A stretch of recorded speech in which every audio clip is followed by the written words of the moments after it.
এই কবরের অবস্থা হবে হয়তো কারোর জন্য জান্নাতের টুকরা, আর নইলে জাহান্নামের একটা গর্ত। তোমার আমল যেমন হবে তোমার মরণ তেমন হবে, তোমার মরণ যেমন হবে কবরের হালত তোমার সাথে এমন হবে। যদি রে বান্দা কবরের সামান রেডি করতে পারো। ফাতেমা রাদিয়াল্লাহু আনহা আল্লাহর পয়গম্বরের কলিজার টুকরা, হাসান হুসাইনের আম্মা, উনাকেই বলা হয়েছে ফাতেমা কবর নবীর মেয়ে বলেও ছাড় দিবে না, হাসান হুসাইনের আম্মা বলেও ছাড় দিবে না। তোমার আমল যেমন স্টেশনে তোমার সমাধান হবে তেমন। কবর একটা স্টেশন, অবস্থান করার জায়গা, কিছুদিন অবস্থান, এটা স্থায়ী জায়গা না। মার গর্ভ যেমন স্থায়ী আমাদের জন্য ছিল না, দুনিয়ার জমিনটাও যেমন স্থায়ী আমাদের জন্য না, কবরের জগৎও স্থায়ী না। থাকবো যতদিন, কেউ কষ্টে থাকবে, কেউ খুব সুখ শান্তিতে থাকবে। সুখের হালত কেমন হবে, কষ্টের হালতটা কেমন হবে শুধু সামান্য একটু অনুভব করেন। যাদের কবরটা হবে জাহান্নামের গাড়া, খুব কষ্ট, খুব নির্যাতন। এক ওয়াক্ত নামাজ থেকে আরেক ওয়াক্ত নামাজ, এতটুকুন সময় অতিবাহিত হবে। বান্দা চিৎকার করে জিজ্ঞাসা করবে, ওগো আল্লাহর ফেরেশতারা, কত কোটি বছর চলে গেছে? আল্লাহর ফেরেশতারা বলবে, বান্দা নাফরমান, কোটি বছর যাই নাই, এক ওয়াক্ত মাত্র নামাজের সময় গেছে। তোমার কাছে তো দুনিয়া খুব মূল্যবান ছিল, নামাজেই পড়ছো না, টের পাইবা কেমনে? পক্ষান্তরে যারা আমল ঠিক করে গেছে, নামাজ সাথে নিয়েছে, নামাজের একটা বডি হবে, এই বডি তার সামনে দাঁড়াবে। কবরের আযাব তার দিকে আসতে থাকবে, ফজরের নামাজ একটা বডি নিয়ে তার সামনে দাঁড়াবে। রে কবরের আযাব আর সামনে অগ্রসর হইবা না। আমি ফজরের নামাজ, আল্লাহর বান্দাকে আমি ঘুমাইতে দেই নাই, আরাম করতে দেই নাই, আমাকে হেফাজত করছে জহুর পর্যন্ত। আমি এই বান্দার হেফাজতের জিম্মাদারি। জহুরের নামাজ যখন আদায় করবে, এইভাবে এক বডি নিয়ে সামনে দাঁড়াবে। আযাব রে, সামনের দিকে অগ্রসর হইবা না। দুনিয়ার কাজকর্ম, দুনিয়ার ব্যস্ততা আমার থেকে এই বান্দাকে আলাদা করতে পারে নাই। যেহেতু আমাকে সে ছাড়ে নাই, আমিও তাকে ছাড়বো না। আসর পর্যন্ত পাহারা দিব, আসরের নামাজ আরেকটা বডি নিয়ে মাগরিব পর্যন্ত, মাগরিবে এশা পর্যন্ত, এশা ফজর পর্যন্ত বান্দার হালত হবে, বান্দা ঘুমাইবে, এমন এক ঘুম দিবে, একটা ঘুম দিবে ইসরাফিলের সিংহার আওয়াজ তার ঘুম ভাঙবে। ঘুম থেকে উঠবে, তার কাছে মনে হবে ফজরের 2 রাকাত সুন্নতে যেই পরিমাণ সময় লাগছে, এই পরিমাণ সময় মাত্র গেছে কবরের জগৎ। অথচ আল্লাহর পয়গম্বর বলেন, সর্বশেষ যে ব্যক্তি দুনিয়া ছাড়বে, সর্বশেষ যে ব্যক্তি এই দুনিয়ার জমিন থেকে বিদায় হবে, ওই ব্যক্তিটাও 40,000 বছর কবরে থাকবো। সময় পার হইতে হইতে কেউ বুড়া হয়ে যাচ্ছে, এরপরেও দাড়ি কামায়, জোয়ান সাইজে থাকতে চায়, সাদা হয়ে গেছে, কলব লাগায় কালো বানায় রাখতে চায়। যতই চেষ্টা করো বান্দা, যতই চেষ্টা করেন বান্দিরা, যৌবন কোনোদিন ধরে রাখা যায় না। বেঁচে থাকলে বার্ধক্যের সাথে দেখা হয়েই যাবে। আপনার আমার পয়গম্বর বলেন, আমার উম্মত যৌবনকালকে গনিমত মনে করো, বার্ধক্য আসার আগে। যৌবন আল্লাহর দেয়া একটা নিয়ামত। মার গর্ভ থেকে দুনিয়াতে আসার পরে যৌবন আসে না। শিশুকাল, কিশোরকাল, এই দুইটা কাল দুনিয়ার আলো বাতাস পরিপূর্ণভাবে সব ধরনের আবহাওয়া শরীরে লাগে না। যেই মাত্র যৌবনের দুয়ারে পার দেয় যুবক, এটা একটা আগুনের মতো আল্লাহর দেয়া বিরাট বড় একটা পরীক্ষা। যৌবন আসার পরে নফসের দুখায় পড়তে থাকে যুবক যুবতীরা। যৌবন আসার পরেই নফসের দুখায় পড়তে থাকে। এমন কোন মানুষ নাই যেই মানুষগুলো যৌবনের দুখায় পড়বে না। শুধুমাত্র নবীগণকে আল্লাহ পাক এমন ভাবে হেফাজত করে রাখেন, দুনিয়ার দুষ্ত্রুটি অপরাধ যত কিছু আছে এগুলোকে মহান আল্লাহ কুদরতি ভাবে তাদের থেকে দূরে সরায় রাখে। আল্লাহ পাক রব্বুল আলামিন বান্দাকে দুটা শক্তি দান করেছেন। ইচ্ছা করলে ভালো করতে পারবা, ইচ্ছা করলে মন্দও করতে পারবা।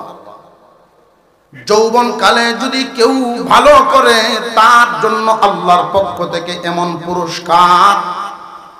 যৌবন কালে যারা মন্দ পথে ইচ্ছা মতো জীবন যাপন করে তারা তো আর এই পুরস্কার পাবে না।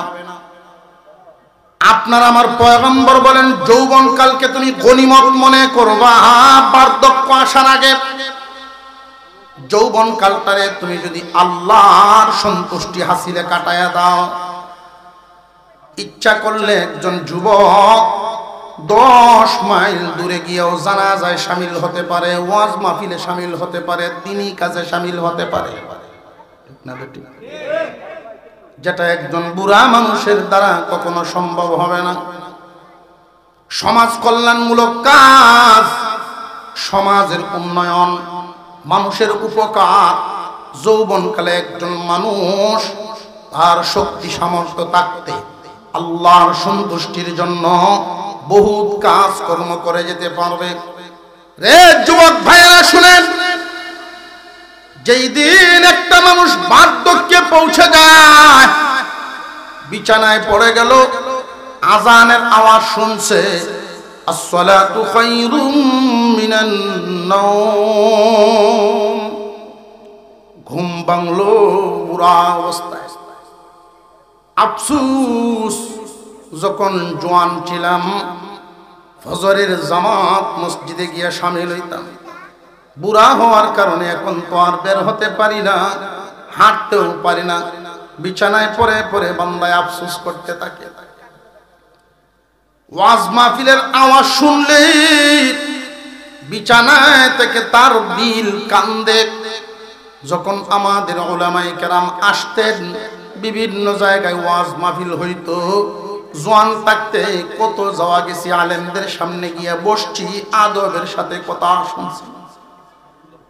বার্ধক্যের কারণে এখন আর যাইতে পারি না, দিল কান্দে। এলাকায় সমাজ কল্যাণমূলক কত কাজে শামিল হইলাম, বুড়া হওয়ার কারণে এখন আর যেতে পারে না।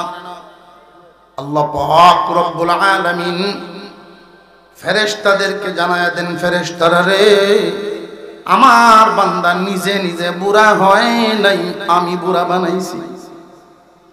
নিজে নিজে বুড়া হইছে না, আমি বানাইছি। যদি বান্দা এখনো জোয়ান থাকতো, আজও জোয়ান থাকতো, তো আজকের মাহফিলে সেওয়াইতো। যদি শক্তি আগের মতো থাকতো, ফজরের আজান শুইনা মসজিদে শামিল হইতো। আমার বান্দা যদি জোয়ান থাকতো, সমাজ কল্যাণমূলক কাজে শামিল হইতো। বান্দা নিজে নিজে বুড়া হয় নাই, আমি বুড়া বানাইছি। সুতরাং তুমি যে আগে তার সৎ কর্মের নেকি লিখতা, নেক কাজের নেকি যেই কলম দিয়া লিখতা, তোমার কলম তামায়ও না। বান্দারে এখন শুয়ায়া শুয়ায়া আমি বোনাস দিব। বান্দা যৌবনকালে আল্লাহর সন্তুষ্টি অর্জন করলে বুড়া বয়সে বোনাস মরণ পর্যন্ত নেকি লিখতে থাকে। আপনার আমার পয়গম্বর বলেন, যুবক, যৌবনকালকে গনিমত মনে করো, আল্লাহর সন্তুষ্টির কাজে তোমার এই বয়সকে কাজে লাগাও। একজন মানুষ যৌবনকাল হারায় গেলে আর কখনো ফিরে আসবে না। দুনিয়ার সব সম্পদ দিতে পারবেন, এটা আর ফিরায় আনতে পারবেন না। রাস্তা দিয়ে মুরব্বী মানুষ খুব চিন্তিত হতাশাগ্রস্ত হয়ে মাথাটা নিচের দিকে দিয়ে হাঁটতেছেন। আর একজন যুবককে জিজ্ঞাসা করে, দাদা মনে হয় কোনো কিছু হারায়া ফেলছো, বলো কি হারাইছো আমি খুঁজে দেই। না রে ভাই, যেই জিনিস হারাইছি তা খুঁজে পাওয়ার মতো না। এমন একটা সময় ছিল সুনামগঞ্জ পর্যন্ত পায়ে হাইটাই যেতে পারতাম, এখন এমন একটা হালত হয়েছে মসজিদ পর্যন্ত যাবার পারি না, শক্তি আমার কোলায় না। এমন একটা সময় ছিল এক ওয়াক্তের ওযু দিয়া সারা দিনের সব নামাজ পড়তে পারছি, ওযু বেশি সময় রাখতে পারছি, এক ওয়াক্তের ওযু দিয়া 3 ওয়াক্ত সারছি। কিন্তু এখন হালত এমন হয়ে গেছে, একবার ওযু করলে পুরো নামাজ শেষ করতে পারি না, এমন হালতে দাঁড়ায় গেছে। সেই ছিল আমার শক্তিশালী যৌবন কাল, দেখতে দেখতে যৌবন আমার কাছ থেকে হারায় গেছে। চিন্তা করতেছি যৌবনের কতটুকুন সময় আল্লাহর কাছে কাটাইলাম আর কতটুকুন সময় আমি বেহুদা কাজে নষ্ট করে দিলাম। মূল্যবান এই দৌলত যৌবন কাল, একজন মানুষ ইচ্ছা করলে শয়তানকেও খুশি করতে পারে, ইচ্ছা করলে আল্লাহর ওলিও হতে পারে। যৌবন কালের ইবাদত আমার আল্লাহর কাছে বড় পছন্দ। শাবাবাকা কাবলা হারামিক, যৌবন কালকে গনিমত মনে করো বার্ধক্য আসার আগে। যৌবন যখন মানুষের মধ্যে থাকে, ইচ্ছা করলেই যৌবন কালে গুনার কাজ করতে পারে। জেনে রাখবা যুবক ভাইয়েরা, খুব মনোযোগের সাথে শুনো, বর্তমান এমন একটা সময়, এমন একটা যুগ পার হচ্ছি আমরা। এই যুগে একজন যুবক চরিত্র হেফাজত করা অনেক কঠিন কাজ। এই যুগে যুবকদের যুবতীদের চরিত্র হেফাজত, আগুনের আংরা হাতে রাখা সহজ, কিন্তু যৌবন হেফাজত করা এত সহজ না। কারণ আগুনের আংরাটা যতক্ষণ হাতে থাকবে ততক্ষণ জ্বালাইবে, পুরাইবে, কিন্তু যৌবন এমন একটা আগুন ভিতরে 24 ঘন্টাই জ্বালাইতে থাকে। এই জ্বালায় যারা জ্বলে না, এই পুরায় যারা পুরে না, আল্লাহর ভয়ে নিজের চরিত্র হেফাজত করতে পারে। দুনিয়ার কোনো সাক্ষী নেই, বন্ধু বান্ধবে দেখবে না, আত্মীয় স্বজন দেখবে না, আব্বা চাচারা কেউ দেখবে না। যার সাথে খারাপ কাজের ইচ্ছা করেছে সেও রাজি। সুন্দর পরিবেশ পেয়েছে, একদম চোখের আড়াল, ইচ্ছা করলেই মনোবাসনা পূরণ করতে পারে। কিন্তু যেই যুবক আল্লাহর ভয়ে চরিত্র হেফাজত করবে, গুনার কাজটা করবে না, এদের জন্য আল্লাহর ঘোষণা, আমি আল্লাহ এদেরকে জান্নাতের উঁচা মাকাম দিব। মহান মৌলাই করিম এই যৌবনের একটা নূর আছে, প্রত্যেক যুবক যুবতীর গায়ে এই নূর ঢেলে দেওয়া হয়। যারা যৌবনের হেফাজত করতে পারে, চরিত্র অবৈধভাবে নষ্ট করে না। অবৈধ বলতে কি বুঝায়? মুসলমান অবৈধ আর বৈধ চিনা তো দরকার আছে না? কোন রাস্তায় যৌবন আপনি ব্যয় করতে পারবেন, কোন রাস্তায় পারবেন না। বৈধ আর অবৈধ, বৈধভাবে পারা যাবে, মনের খায়েশ পূরণ করা যাবে, অবৈধভাবে মনের খায়েশ পূরণ করা যাবে না। আমরা যারা দাঁড়িয়ে আছি, বসার ব্যবস্থা তো অবশ্যই আছে এখনো আপনাদের সামনে। একটু আলসিটা ভাঙ্গিয়া মন লাগায় বয়ে পড়ে। কোরআনের মজলিস বসলেই নাকি, বসলেই নাকি। আপনি কি ভাবতেছেন? পায়ের জুতাটা খুলতে হবে, জুতাগুলো হেফাজত করতে হবে। আরে কোরআনের মজলিস, আজমত অন্তরে ঢুকান, আজমত ঢুকান, মজলিসকে দাম দেন, আপনার দাম বেড়ে যাবে। এখানে এসে অলসতা করতে নেই। আলেম ওলামাদের সামনে নিজেকে ছোট করে সুধা বসে যাওয়া। আপনি যখন এখানে বসে যাবেন, আপনার বসাটা একদল দামি সৃষ্টির সাথে মিশে যাবে, দামি মাখলুকের সাথে মিশে যাবে। সেই মাখলুক কারা? আমাদের এই মাহফিলের চতুর্পাশে একদল ফেরেশতা বসে যায়। সুবহানাল্লাহ বলেন। ওই মজলিসগুলো যেখানেই হয় একদল ফেরেশতা আল্লাহর সৃষ্টি এই মাখলুক বৈশা যায়। যার বসাটা ফেরেশতার বসার সাথে মিলে যায় তার গুনাহ মাফ। ফেরেশতারা কেমনে বসে, তাদের আজমত কত। আমরা যখন আসমানের দিকে তাকাই আকাশের তারকাগুলো বাতির মতো ঝলমলে দেখতে পাই। আসমানের ফেরেশতারা, রাতে উড়নেওয়ালা ফেরেশতারা, ডিউটিরত ফেরেশতারা যখন আকাশে উঠতে থাকে এই মাহফিলগুলো তারকার মতো বাতির মতো ঝলমলে দেখতে পায়। আল্লাহকে জিজ্ঞাসা করে, আল্লাহ জমিনে কি বাতি জ্বালাইছো? ওই জমিনে বাতি কি? আল্লাহ বলেন, আমার আলোচনা হয়, আমার হাবিবের আলোচনা, কুরআন হাদিসের আলোচনা। একদল মানুষ বসছে যেইখানে কুরআনুল কারীমের আলোচনা হয় এখানে নূর জ্বলে, যেইখানে রাসূলের হাদিসের আলোচনা হয় ওইখানে নূর দেখা যায়। আল্লাহর ফেরেশতারা আল্লাহর রাসূলের আলোচনা হয়, আল্লাহর ওলিদের জীবনী, ওলিদের তাজকিরা করা হয়। এমনি চতুর্পাশে আইসা আল্লাহ যত বড়, আল্লাহর নামের আলোচনাও তত বড় শানওয়ালা। এই সম্মান মর্যাদা অন্তরে স্থাপন করে ফেরেশতারা এইভাবে লেপ্টে বসে যায়। ওই বসার সাথে আল্লাহর কিছু বান্দা বান্দির বসাও যখন আজমতের সাথে মিলে যায়, আল্লাহ বলেন এদের জিন্দেগীর গুনাহ মাফ হয়ে যায়। এই জন্য বসার কথা বলি, এই জন্য বারবার বসার কথা। কুরআনুল কারীমের আলোচনা পুরো আজমতের সাথে বসে শোনা আদব। আমরা প্রত্যেকের সামনের ফাঁকা জায়গা বন্ধ করে বসবো, প্রত্যেকের সামনের ফাঁকা জায়গা বন্ধ করে বসবো। আমরা একটু জিকিরের সাথে একটু সামনের দিকে আগায় যাই।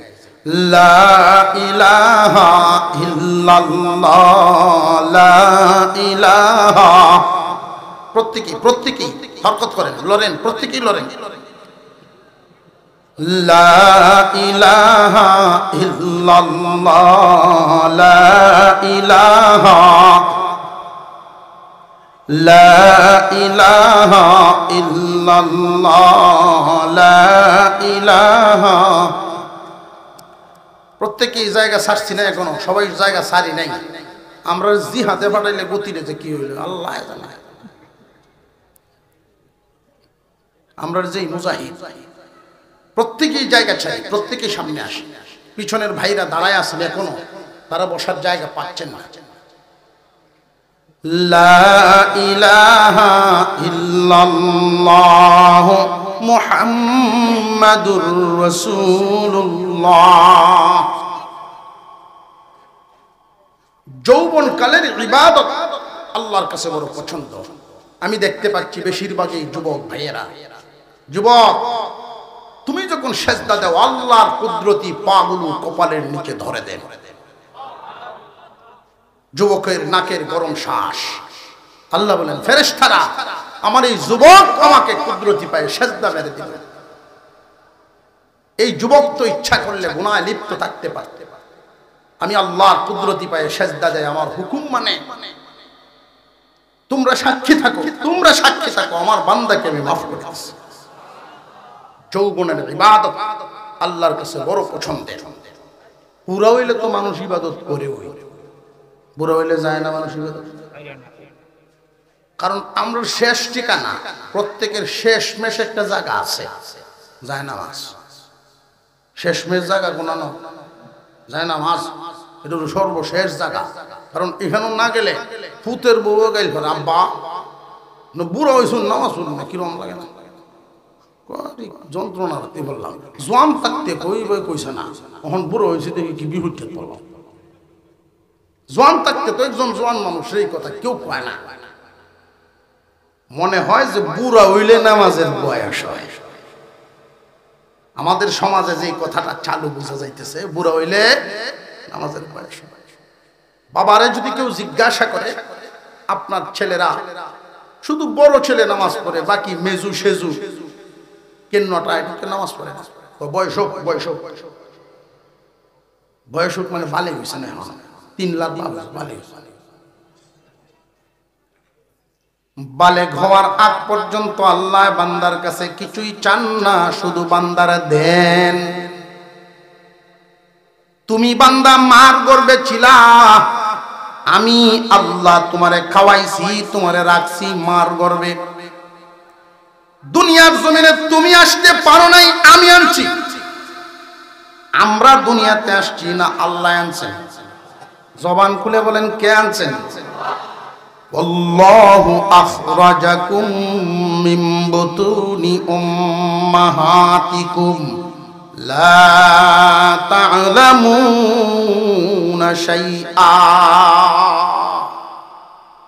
আল্লাহ বলেন আল্লাহ এনেছেন তোমার মার গর্ভ থেকে, এমন ভাবে আনছেন বলতেও জানো না, চলতেও জানো না, খালি ওয়া ওয়া ছাড়া কোনো ভাষা নাই। কিন্তু তোমার এই যে আওয়াজটা, এই আওয়াজে আমি আল্লাহ এমন দরদ মাখায়া দিছি রে বান্দা, তোমার মার কলিজার সাথে একটা তার লাগায়া দিছি, মহব্বতের তার। যেই মেয়েটা 2 বছর আগে কোন সন্তান কুলে যদি নিত, কারোর কোনো ছোট বাচ্চা পেশাব করে দিলেই শুধু মাটি ঠেহান দিতে পারছে না, বিয়ার আগে মেয়েটার কুলে যদি কেউ পেশাব করে দেয়, কোনো বাচ্চা লইতে পারছে। 16 বছর বয়সের একটা মেয়ে, ওর কুলে যদি কোনো বাচ্চা পেশাব করে দেয়, কুলো রাখে রাখে দূর দূর করে তাড়াতাড়ি, আর ভাইহানা করলে তো ভাই 3 দিন পর্যন্ত এর ঘরের দর হয়ে যেত না। কিন্তু এই 16 বছর বয়সের মেয়েটার এই 6 মাস পরে যখন বিয়ে হয়, 1 বছর 1.5 বছরের মধ্যে আমার বাচ্চা, এই বাচ্চা কুলে নিয়ে যদি ভাত খাইতে বসে, এমন টাইমে পেশাব কেন পায়খানাও যদি করে, মা সন্তানকে কুলে নিয়ে ভাত খায়, বাচ্চা নামায় না। আরো জোরে কর। এই দয়া মায়ার তার লাগাইছেন কে? রে বান্দা, তুমি আমার কচি বান্দা, ছোট বান্দা, দুনিয়ার জমিনে আসছো নতুন বান্দা, মার সাথে ঘুমাইছো। রাতের বেলায় ঘুমের ঘরে মার হাতটা যদি তোমার নাক মুখে পড়ে যাইতো, সরাইবার ক্ষমতা তোমার ছিল না, শ্বাস বন্ধ হয়ে মারা যাইতা। আমি আল্লাহ তোমার পায়ের দিকে, মাথার দিকে ফেরেশতা খাদেম দাঁড় করায় রাখছি, আস্তে করে তোমার মার হাতটা সরাইয়া তোমার শ্বাস ফেলার সুযোগ দিছে। আরো জোরে কান সুবহানাল্লাহ। বান্দা, তুমি দুনিয়ার জমিনে ভূমিষ্ঠ হইবা, কি পরবা? দনপুর বাজারের কাপড়ের দোকানো আগেই আমি কাপড় আনিতেছি। মার বুকে তোমার জন্য সুস্বাদু দুধের ব্যবস্থা রাখছি, তুমি আগে আইছো না তোমার রিজিক আগে? দিছেন কে? আল্লাহ শুধু দিলেন, চাইলেন না, শুধু দেন, চান নাই। রে বান্দা, মার দুধ যতদিন পান করো, দাঁতের দরকার নাই, এই জন্য দাঁত দেই নাই। বান্দা, তোমার যখন যেটা দরকার, সময় আসার আগে আমি আল্লাহ তোমার জন্য ব্যবস্থা করে দিছি। মুখে দাঁতের দরকার, কারণ মাছ, শাক সবজি, ছোট ছোট খাবার দরকার। এই ছোট একটু একটু খাবার খাও, ছোট ছোট কচি কচি কিছু দাঁত দিলাম যেন সহজ হয়। আবার আরেকটু যখন তুমি বড় হইছো, এই দাঁতে চলতো না, কারণ বাপে কুরবানি দেয়, দাদায় কুরবানি দেয়, হাড্ডি কামড় দিবা। এই দাঁত পাল্টাইয়া ফাউন্ডেশন দিয়া, ফাউন্ডেশন দিয়া, খুঁজ দিয়া, এর ভরে দাঁত আরো দিছেন আরেক ফাটে। এই নিয়ামত দিছেন কে? আল্লাহ। কিন্তু এখনো চান নাই বালেগ হওয়ার আগ পর্যন্ত বান্দা বান্দির উপরে আল্লাহ চাপায়া দেন নাই। যখন তুমি বালেগ হয়ে গেছো, এর আগ পর্যন্ত আল্লাহ শুধু দিছেন বান্দারে তোমারে আমি এতদিন দিলাম, এখন তুমি পরিপূর্ণতায় পৌঁছে গেছো, আমারে দাও। যদি আমারে দিবার পারো তাহলে তোমারে আমি একটা পুরস্কার দেব, পুরস্কারটার নাম জান্নাত। যেই বান্দা বান্দি আল্লাহর হুকুম মানবে, আল্লাহর পাওনা আদায় করবে, আল্লাহ তাদেরকে শান্তি দিবেন। কয় জায়গায়? আমরা মানুষ অন্যান্য প্রাণীদের মতো নই, অন্যান্য প্রাণীদের কোনো ভয় নাই, কোনো চিন্তা নাই, আমরা আশরাফুল মাখলুকাত, আমাদের মর্যাদা কম না বেশি? মহান মৌলাই করিম আমাদেরকে নিয়ামত বেশি দিয়েছেন। এই দুনিয়ার জমিনে সবচাইতে ইজ্জত সম্মান আপনি আমার আল্লাহ বানায়া দিয়েছেন। বিশাল দেহের অধিকারী একটা হাতি, এই হাতিটা মানুষকে মানে কেন মানে জানেননি? ফেরেশতার এলান তার কানে শোনায়া দেওয়া হয়েছে। মানব জাতি আশরাফুল মাখলুকাত, আল্লাহ সম্মান বাড়ায়া দিয়েছেন, সুতরাং হাতি মানুষকে মানতে বাধ্য হয়ে গেছে। গরু ছাগল সমস্ত প্রাণীরাই মানুষকে মানে। আপনারা প্রশ্ন করতে পারেন যে হুজুর বাঘে তো মানে না, বাঘ দেখলে তো আমরা ডরাই, মানুষ যদি মানুষ হয় বাঘেও মানে। ঘটনা হামিদনগর একটা, আপনাদের এই সিলেট বিভাগে একটা জায়গার নাম বাহুবল, হবিগঞ্জ বাহুবল একটা হামিদনগর, ওইখানে আব্দুল হামিদ সাহেব রহমাতুল্লাহি আলাইহি ওনার জীবদ্দশায় পাহাড়ি এলাকায় বাড়ি। মেহমান মুরিদান ওনার বাড়িতে যখন আসতেন, পাহাড় জঙ্গলের বাঘ, চিতা বাঘ ওনার বাড়ির পুকুরের ফাঁক দিয়ে মাঝে মাঝে আসতো। মেহমান বাংলা করো, মেহমান আলাদা করে ঘুমাইছেন। এই সময় পুকুর ভরে বাঘ দেখা, বাঘ পুকুর ভরো, মেহমান ঘরের ভিতরে চিৎকার শুরু করছে, ডরাইছে। হুজুর বাইরে আইতেন, কি হইছে কি হইছে? যে বাঘটা কই? বাঘ পুকুর ভরো। তো হুজুরে কইতেন আমি তো ভাবছি যে আপনি বাঘের সামনে খাড়া। হুজুর আস্তে আস্তে ওইখানে গেছেন, বাঘের কানে ধরছেন, ধরে এইভাবে চড় দিছে। আরো জোরে কোন আল্লাহু আকবার। পরে না করছি, আমার মেহমানরা ডরায়, আমার মেহমানরা ভয় পায়। তুই যদি মানুষের কল্যাণে সৃষ্টি হয়ে থাকিস, এই মুহূর্তে চলে যা। আমার বাড়িতে মেহমান থাকলে এই দিকে আর আসবে না। মানুষ যদি মানুষ হয়, ফেরেশতার চেয়েও দামি হয়, এমন কোন মাখলুক নাই। আল্লাহ পাক রব্বুল আলামিন কুরআনুল কারীমের ভিতরে ঘোষণা করেন, ওয়ালাকাদ কাররামনা বানি আদম। সমস্ত সৃষ্টির উপরে মর্যাদা দিয়েছেন আল্লাহ বনি আদমকে। এই বনি আদম সম্মানী, বনি আদম দামি, মর্যাদাবান। এই বনি আদম এতই সম্মানওয়ালা, এত ইজ্জতওয়ালা, কিন্তু আফসোসের ব্যাপার বনি আদম কাজ করে দামি হইয়া কম দামা। বনি আদমে দামি হইয়া কম দামা কাজ করে। লক্ষ্য করে দেখবেন, একটা প্রাণী যদি মারা যায়, এই প্রাণীর গোশত স্বজাতি প্রাণী খায় না, কিন্তু মানুষ মানুষের হাতে খুন হয়। ওয়ালাকাদ কাররামনা বানি আদম। মানুষের সম্মান ইজ্জত বাড়াইছেন আল্লাহ।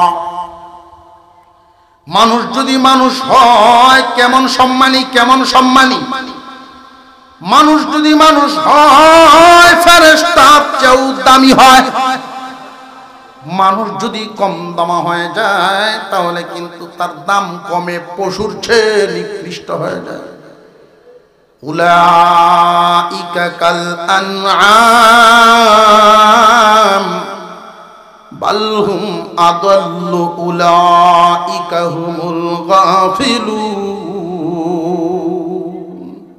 আল্লাহ বলেন, এই মানব জাতিরে আমি চোখ দিলাম, মানব জাতিরে কান দিলাম, সুন্দর দেমাগ বুদ্ধি দিলাম, কলব দিলাম। মানব জাতির যেই বডিটা, অঙ্গ প্রত্যঙ্গ অন্যান্য প্রাণীদের অঙ্গের চাইতে মানব জাতির অঙ্গগুলো অনেক গুণী। মানুষের অঙ্গগুলো এমন, এক একটা অঙ্গে অনেক গুণদান করলাম।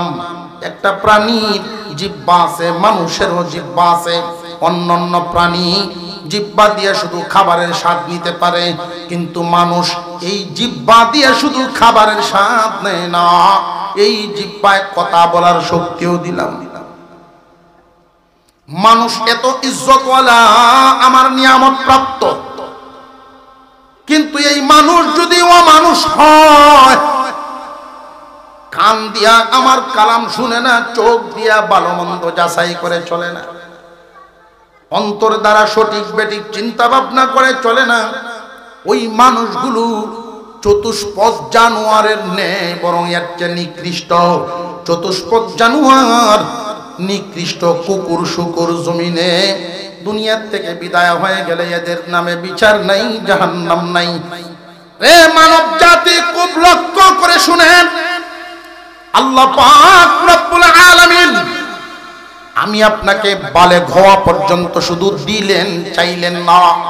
যখন বালেগ পর্যন্ত পৌঁছে গেলাম, নারী বলেন পুরুষ বলেন, বালেগ পর্যন্ত যখন পৌঁছে গেলাম, আল্লাহর পক্ষ থেকে হুকুম, আল্লাহর পক্ষ থেকে বিধান দেওয়া হলো। কি কি বিধান? তেমন কঠিন করে দেন নাই, খুব সহজ। আল্লাহর পয়গম্বরের একজন সাহাবী নবীজির সামনে হাজির হলেন। ওগো আল্লাহর পয়গম্বর, আমি একজন গরিব, পরের জায়গা জমিতে কাজ করি। আমি একজন গরিব মুসলমান, কালিমা পড়ে মুসলমান হয়েছি। ইসলামকে আমার জন্য ছোট করে বুঝায় দেন, যেন আমল করে জান্নাত পাইতে পারি। আল্লাহর পয়গম্বর বলেন, তুমি কালিমা পড়েছো? জি হুজুর, আমি কালিমা আদায় করেছি। তুমি গরিব মানুষ, অন্যের ক্ষেত কামারে কাজ করে সংসার চালাও? জি হুজুর। আল্লাহর পয়গম্বর বলেন, শুনো, ইসলাম 5টা খুঁটির উপরে। 1 নাম্বার কালিমা। এই কালিমা তুমি আদায় করেছো, কালিমা পড়ে মুসলমান হয়েছো। বাকি রইল আর কয়টা খুঁটি? আরো জোরে, 4 কোটির মধ্যে তুমি একজন গরিব মুসলমান। গরিব হওয়ার কারণে আল্লাহ হজ এবং যাকাত তোমারে মাফ করে দিয়েছে। গরিব হইলে আফসোস করবেন না, আল্লাহর কাছে এমন ভাবে চাইবেন, আল্লাহ এমন অভাব দিও না যে অভাব হইলে মানুষের কাছে হাত পাতা লাগে। আর এমন সম্পদও চাই না যেই সম্পদ হইলে পরে তুমি মাওলারে বইলা যায়। সম্পদের কারণে মানুষ আল্লাহ থেকে অনেক দূরে হয়। বেশিরভাগ মানুষই সম্পদের কারণে বেপরোয়া হয়, গুনাহগার হয়। সম্পদ দিয়ে আল্লাহর সন্তুষ্টি তালাশ করার সংখ্যা খুব কম। সম্পদের কারণে বেশিরভাগ মানুষই গুনাহগার হয়। এজন্য আল্লাহর রাসূল বলেন, আমি গরিবী জিন্দেগি পছন্দ করি।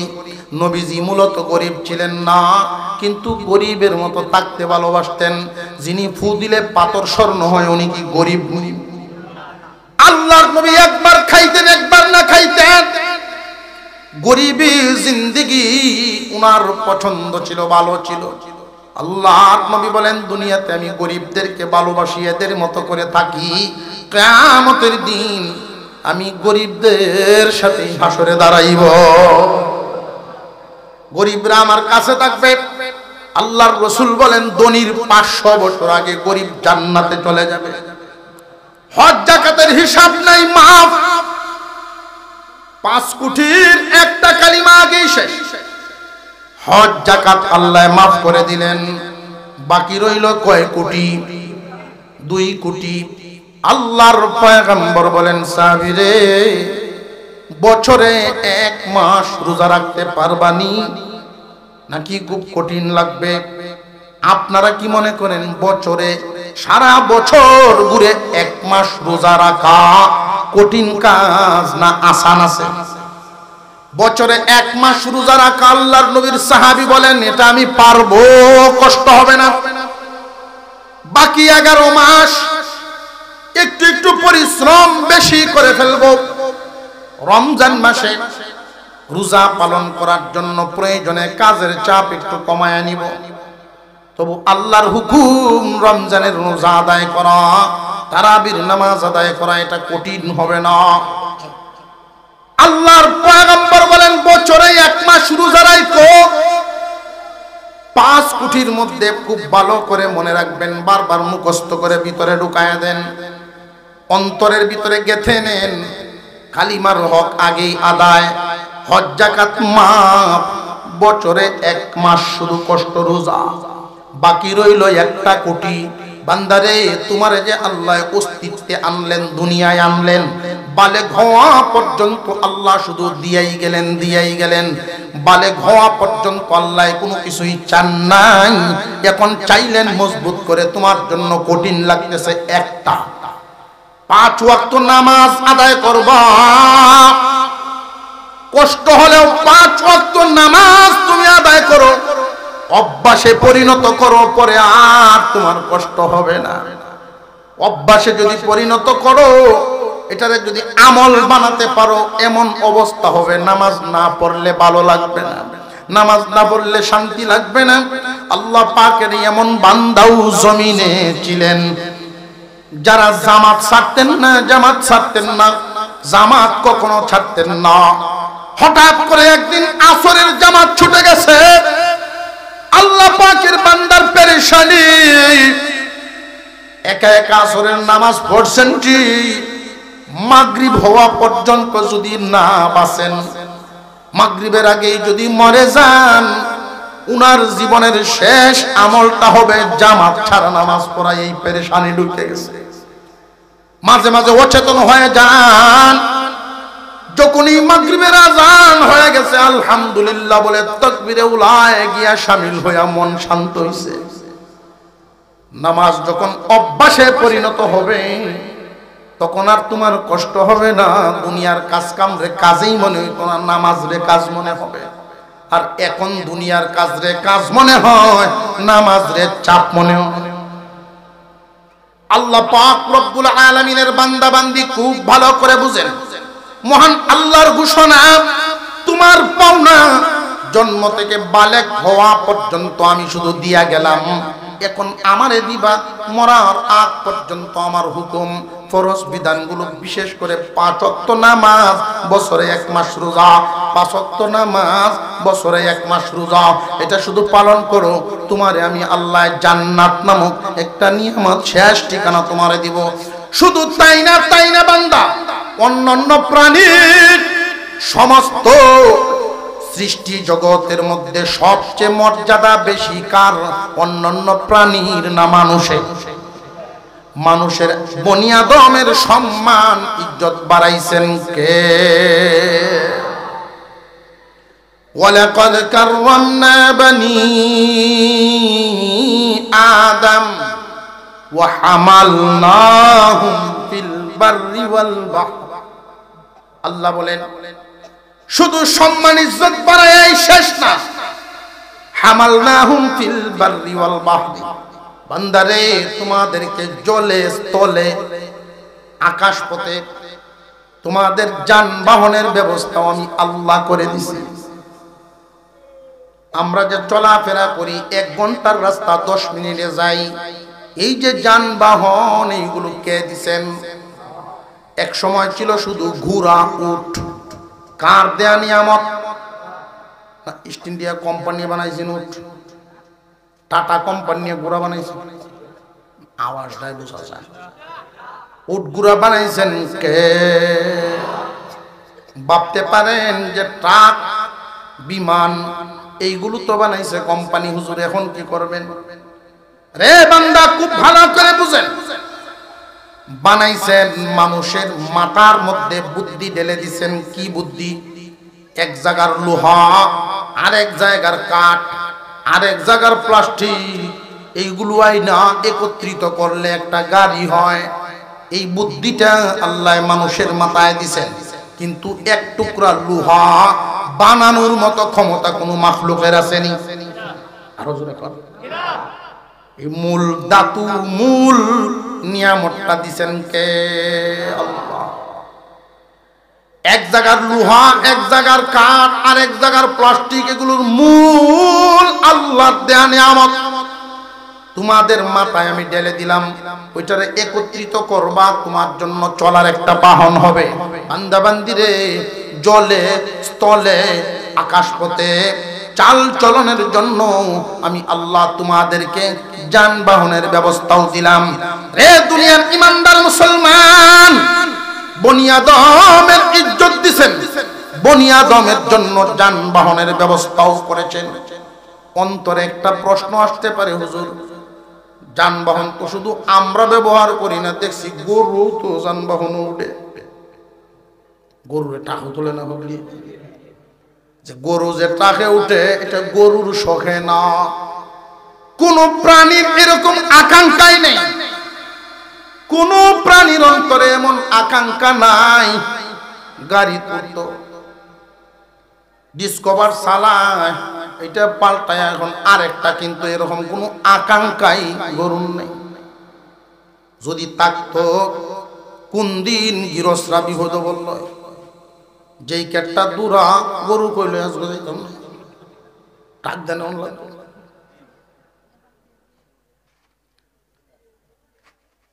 গরুর মনে এই আকাঙ্ক্ষা নাই। মহান আল্লাহ পাক আকাঙ্ক্ষাটা দিছেন মানুষের অন্তরে। তোমার ইজ্জতও বাড়ায় দিছেন, চলার ব্যবস্থাও দিয়া দিছেন। শুধু তাই না, আরেকটা নিয়ামত, ওয়ালাকাদ কাররামনা বানি আদম ওয়া হামালনাহুম ফিল বাররি ওয়াল বাহরি ওয়া রাযাকনাহুম মিনাত তাইয়্যিবাত। রে বান্দা বান্দি, তোমাদের মর্যাদা বাড়ায় দিলাম, চলাচলের যানবাহন দিলাম, উত্তম রিজিক তোমাদেরকেই দিলাম। অন্য কোন প্রাণীকে এমন দামি উত্তম রিজিক দেই নাই। মানব জাতিকে আল্লাহ যেই উত্তম রিজিকের ব্যবস্থা করেছেন, কেমনে মানব জাতি কেমনে খায় লক্ষ্য করে দেখবেন। গোশত, শাকসবজি, এই জমিনে যত হালাল খাদ্য আছে এগুলোর দিকে আমরা তাকাই, আমরা গোশতও খাই, সবজিও খাই। এই জমিনে এমন কিছু কিছু প্রাণী আছে যেই প্রাণীগুলো গোশত খায়। বাঘে গোশত খায়, গরু শাকসবজি ঘাস এগুলো খায়। কিন্তু মানুষের দাঁতগুলো যে আল্লাহ বানাইছেন, খেয়াল করছেন নি? গরুর দাঁত সমান, কোনো চুক্কা দাঁত নাই। বাঘের দাঁত চুকা চুকা, সমান দাঁত নাই। কারণ বাঘে ঘাস খাইতো না, গোশত খাইব, চুকা দাঁতের দরকার। আর গরু গোশত খাইতো না, চুকা দাঁতের দরকার নাই, ঘাস খাইব, সমান দাঁতের দরকার। মানুষে মাংসও খাইব, আঁশ জাতীয় খাবার, নিরামিষ জাতীয় খাবার, মাংসও খাইব, সবজিও খাইব। এবং এই জন্য মানুষের মুখে সমান দাঁতও লাগবো, চুক্কা দাঁতও লাগবো। মানুষের মুখে দুটা আছে না নাই? আল্লাহু আকবার কর। বান্দায় শুধু খায় আর খায়, চিন্তা করে না। আছে না নাই? কন্যা আলহামদুলিল্লাহ। আরেকটা, বাঘে যদি গোশত খায়, শুধু গোশতই খায়, লবণ দিত জানে না। গরু যদি ঘাস খায়, শুধু ঘাসেই খায়, মরিচ মিলাই তো জানে না। আর আপনি আমার যে আল্লাহ রিজিক দিছেন, পেঁয়াজ, রসুন, আদা, মরিচ, তেলের বাগান, সবটা দিয়া কি স্বাদ সুস্বাদু খাবারের ব্যবস্থা করছেন কে? আল্লাহ পাক রব্বুল আলামিন বলেন, বান্দা এত কিছু দেওয়ার পরে এবার ঘোষণা শুনো, অন্যান্য প্রাণীদের এই ভয় নাই, তোমার যে ভয়। অন্যান্য প্রাণীদের এই চিন্তা নাই, তোমার যেই চিন্তা হবে তোমার সামনে কিন্তু বিপদের গাটি আছে, অন্যান্য প্রাণীদের এই বিপদের গাটি নাই। মানব জাতির বিপদের ঘাটি সামনে, চারটা গাটি পাড়ি দিয়া প্রত্যেকটা মানুষকেই শেষ ঠিকানায় পৌঁছতে হবে। শেষ ঠিকানাটার নাম বলছিলাম হয়তো জান্নাত আর না হয় জাহান্নাম হবে। আল্লাহ যেন আমাদের সকলকে জান্নাতে পৌঁছায়া দেন, বলুন আমিন। এই দোয়াটার পরেও যদি কেউ মুখটা বন্ধ থাকে, এমন আয়েশা কি আরো হবে? বড়ই গাছের তলে গিয়ে দুইজন শুইছে শীতইয়া, কি ব্যাপার? পাখনা বড়ই, বড়ই গাছের তলে কেন শুইল? যে এই এলাকার মধ্যে এরা দুইজন হলো নাম করা অলস, এদের চাইতে বড় কোনো অলস এই এলাকার নাই। কেমন নাম করা? পাখনা বড়ই, সরকারি গাছ, রাস্তার সাথে সাধারণ মানুষের জন্য ওয়াকফ করা, যার ইচ্ছা সে নিতেছে খাইতেছে। একটু ঢিল দিলে বা লারা দিলেই কটা বলবে ভাই, ঢিল লারা দেওয়া সম্ভব না, আজকে যাই পর্যন্ত আইসি এটির তো বেশি। বড়ই খাইতো ইচ্ছা, কেমনে খাইব? দুজন আয়েশা গাছের দিকে হাঁ করে শুয়ে চিত্তে শুয়েছে। যদি আল্লাহর কুদরতে কোনো বড়ই মুখ করে তাহলে খাইব। কেমন আছে?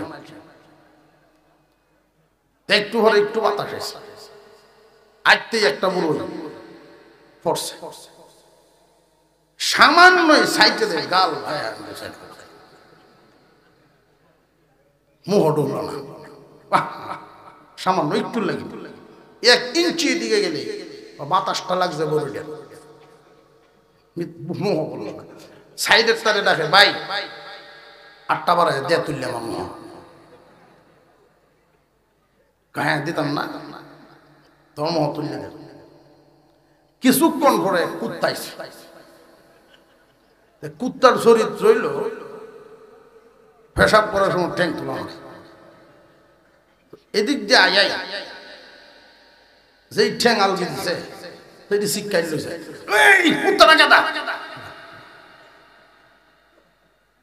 আমি খেদাই যেতাম না, তুই বড় উঠে দিসলে মানে। এমন আয়েশা, এত সুন্দর একটা দোয়া করলাম আল্লাহ যেন আমাদের শেষ ঠিকানা কোথায় দেন। এরপরেও আমিন কইছেন। আমি দেখছি ছায়া জাম ঢিজে আসি না, জাম ঢিরিছে। বিপদের গাটি অন্যান্য প্রাণীদের সামনে কোনো বিপদ নাই, আমাদের বিপদ কয়টা? আরো জোরে।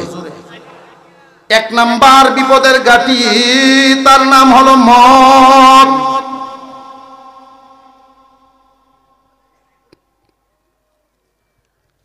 সামনে বিপদের গাটি, 1 নাম্বার বিপদ মালাকুল মউত।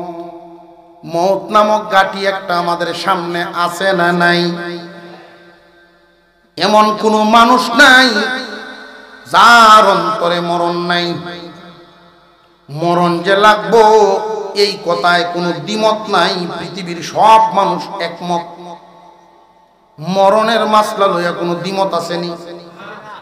কেউ কি ভিতরে এরকম আছে না মরণ লাগতো পারে, নাও লাগতো? নিশ্চিত মৃত্যুর গাঠি পাড়ি দিতেই হবে।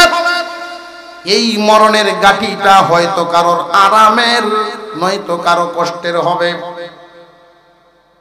মৃত্যুর সময় যন্ত্রণাটা এমন হয়, জবাই সারা জিন্দা একটা প্রাণীর পুরা শরীরের চামড়া ছিলাইলে যেই পরিমাণ কষ্ট হবে, এর চাইতে দ্বিগুণ কষ্ট দিয়া জান বের করা হবে। হুজুর কেমনে বুঝতাম চামড়া ছিলাইলে কেমনে কষ্ট হয়, কতটুকুন লাগে এটা বুঝতাম কেমনে, অনুভব কেমনে করন? অনুভবটা বলে দিই, দেখবেন কাজ কাম যারা করেন আঙ্গুলের মধ্যে উবদা উঠেনি, উবদা, এই উবদার ধরে বিসমিল্লাহ করে একটা টান দিবেন, উবদাটা তুললে দেখবেন কেমন কষ্ট লাগে। সারা বডির চামড়া যদি ছিঁড়া হয় তাহলে কেমন কষ্ট হবে টের পাইবেন। এর চাইতে দ্বিগুণ কষ্ট দিয়ে জান বের করা হবে আল্লাহর নাফরমানদের। বালেগ হওয়া পর্যন্ত আমি আল্লাহ দিলাম, এরপরে চাইলাম তুমি দিলা না। যদি দিতা তাহলে তোমার মরণ হইতো কেমন? বাবার কুল থেকে মার কুল, মার কুল থেকে বাবার কুল। সন্তানে যদি কুল বদলায় যেমন লাগে তার কাছে, এই দুনিয়ার জমিন থেকে ইন্তেকাল করে আলমে বরজখ তোমার কাছে এমন লাগবে। এক নাম্বার গাটি হলো মালাকুল মউত, দুই নাম্বার গাটি বিপদের গাটি, চিন্তার গাটি কবর। আলমে বরজখ, বারজাখুন শব্দের অর্থ হলো ডাকনা, পর্দা, আড়াল। দেখা যায় না, দুনিয়ার জমিন থেকে বিদায় থই আইলাম মাত্র দেরাত নিছে। এই যে আড়াল, যারে যে থই আইছেন জীবনে আর কোনো দিন এই মুখ দেখা হবে না। আরেকবার কখন? হাসরের মাঠে উঠবে যখন। দুনিয়ার থেকে বিদায় হওয়া নিয়ে হাসরের মাঠে ওঠার আগ পর্যন্ত এই সময়টাই হলো আলমে বরজখ, কবরের জগৎ। এই জগৎটার হালত হলো ওইখানে গিয়া এই পরিচয় চলবে না আমি 4 জন হাফেজ ছেলের বাপ, চলতো না। আমার 3 জন সন্তান আলেম, এটা চলবে না। তুমি কে এটা চিনার দরকার নাই। কবর শুধু চিনে তোমার আমল। আমল যদি ভালো হয়, আল্লাহর পয়গম্বর বলেন আল কবরু রাউযাতুম মির রিয়াদিল জান্নাহ আও হুফরাতুম মিন হুফারিন নার। রে আমার বান্দা, আল্লাহর বান্দারা, আমার মায়ের উম্মত, এই কবরের অবস্থা হবে হয়তো কারোর জন্য জান্নাতের টুকরা, আর নইলে জাহান্নামের একটা গর্ত। তোমার আমল যেমন হবে তোমার মরণ তেমন হবে। তোমার মরণ যেমন হবে কবরের হালত তোমার সাথে এমন হবে। যদি রে বান্দা কবরের সামান রেডি করতে পারো। ফাতেমা রাদিয়াল্লাহু আনহা আল্লাহর পয়গম্বরের কলিজার টুকরা, হাসান হুসাইনের আম্মা, উনাকেই বলা হয়েছে ফাতেমা। কবর নবীর মেয়ে বলেও ছাড় দিবে না, হাসান হুসাইনের আম্মা বলেও ছাড় দিবে না। তোমার আমল যেমন স্টেশনে তোমার সমাধান হবে তেমন। কবর একটা স্টেশন, অবস্থান করার জায়গা, কিছুদিন অবস্থান, এটা স্থায়ী জায়গা না। মার গর্ভ যেমন স্থায়ী আমাদের জন্য ছিল না, দুনিয়ার জমিনটাও যেমন স্থায়ী আমাদের জন্য না। কবরের জগৎও স্থায়ী না। থাকবো যতদিন, কেউ কষ্টে থাকবে, কেউ খুব সুখ শান্তিতে থাকবে।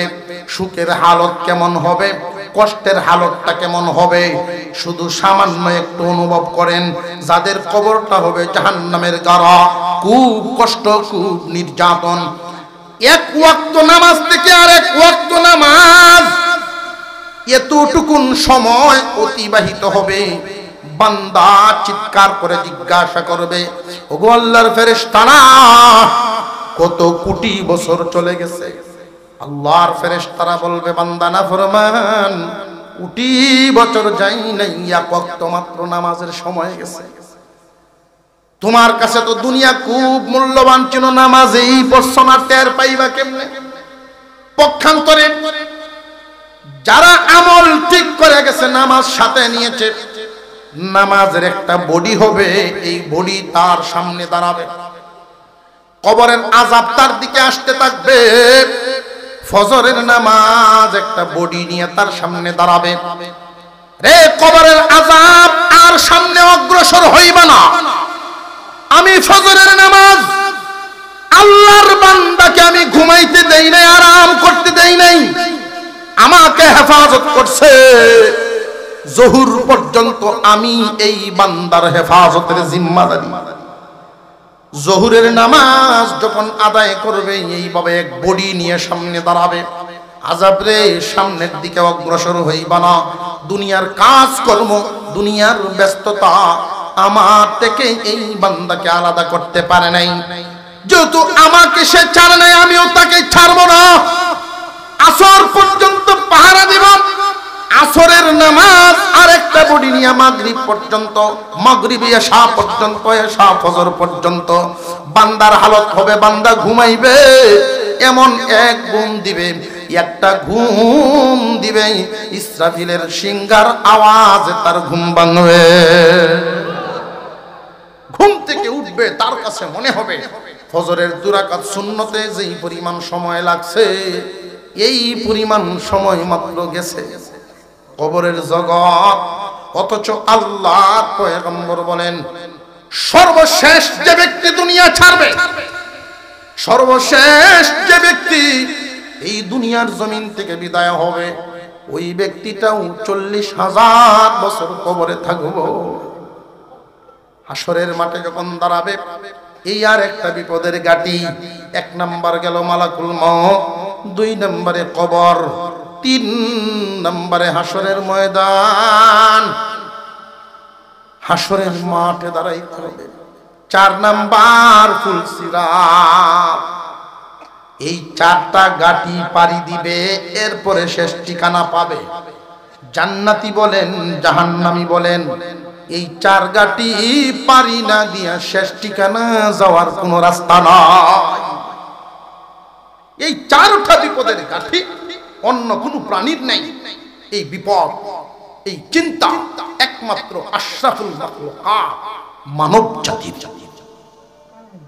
এই মানব জাতির এই চিন্তা থেকে বাঁচার একমাত্র একটা পথ, বাঁচার একটা উসিলা মহান আল্লাহ পাক রব্বুল আলামিন আমাদের জন্য রাখছেন।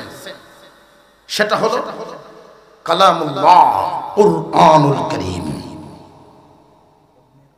কুরআনুল কারীমের মর্যাদা, কোরআনের শান। পৃথিবীর জমিনে আসমানি কিতাব আরো নাজিল হয়েছে, কিন্তু অন্যান্য আসমানি কিতাব আর কুরআনুল কারীম সমান না। এই কুরআনুল কারীমের হেফাজত মহান আল্লাহ নিজ জিম্মায় রেখেছেন। দুনিয়ার জমিনে যারাই কোরআন গ্রহণ করবে ওরাই কোরআনওয়ালা হবে। কোন ঘরে যদি আল্লাহর কালামের তিলাওয়াত করা হয়, আল্লাহর কালাম তো এমনই এক নিয়ামত আমাদের জন্য, যেই কালামের উসিলায় আল্লাহ পাক চির শান্তির জায়গা জান্নাত দান করবেন। যেই কালামের দ্বারা, কুরআনুল কারীমের মাধ্যমে, কোরআনের বদৌলতে আল্লাহ আমাদেরকে জান্নাত দিবেন। চিরদিনের জন্য চির সুখের জায়গা যদি কোরআনের উসিলায় দিতে পারেন, দুনিয়ার জমিনে যেই ঘরে আল্লাহর কালাম তিলাওয়াত করবে, যেই মানুষটা কোরআনের সাথে মহব্বত রাখবে, তিলাওয়াত করবে, এই মানুষটাকে সামান্য কয়েকদিনের ক্ষণস্থায়ী জিন্দেগি, সামান্য রুজি রোজগারের ব্যবস্থা, সামান্য রিজিকের ব্যবস্থা কোরআনের উসিলায় আল্লাহ দিতে পারেননি না পারেন না। এজন্যই লক্ষ্য করে দেখবেন জমিনের উপরে সহি শুদ্ধভাবে কুরআনুল কারীম শুধু তেলাওয়াত জানে, শুধু তেলাওয়াত, হাফেজও না, আলেমও না, শুধুমাত্র তিলাওয়াত করতে জানে, এই মানুষটাকেও আল্লাহ সম্মানের রিজিক, হালাল রিজিকের ব্যবস্থা করে দেয়। বড় অট্টালিকা হয়তো দেখবেন না, চোখের সেই রঙিন চশমাটা যদি নামিয়ে ফেলে, তাহলে আসল বিষয়টা আপনাদের চোখের সামনে ধরা পড়ে। যেই মানুষগুলো বড় বড় অট্টালিকা করে হাজার হাজার কোটি টাকার মালিক হয়, আগে ভাবতে হবে সেখানে হালাল কি পরিমাণ, হারাম কি পরিমাণ। যদি হারাম থেকে থাকে, অট্টালিকা 500 বিল্ডিং হলেও কোনো দাম নেই, কোনো লাভ নেই। হারামগুলো হলো শুকর কুকুরের গোশতের মতো। আর মুমিনের কাছে যদি একটা কুড়ে ঘর থাকে হালাল, সামান্য রিজিকের ব্যবস্থা আছে হালাল, দুবেলা দুমুঠু ভাত খেতে পারে, কাপড় পরতে পারে, ইজ্জত নিয়ে আল্লাহর হুকুমে চলতে পারে, হালাল পথে যদি চলতে পারে, এই সিম্পল জীবন যাপন, সাধারণ জীবন যাপনটা, ওইটাই বিশাল বড় বড় অট্টালিকার চাইতেও আপনার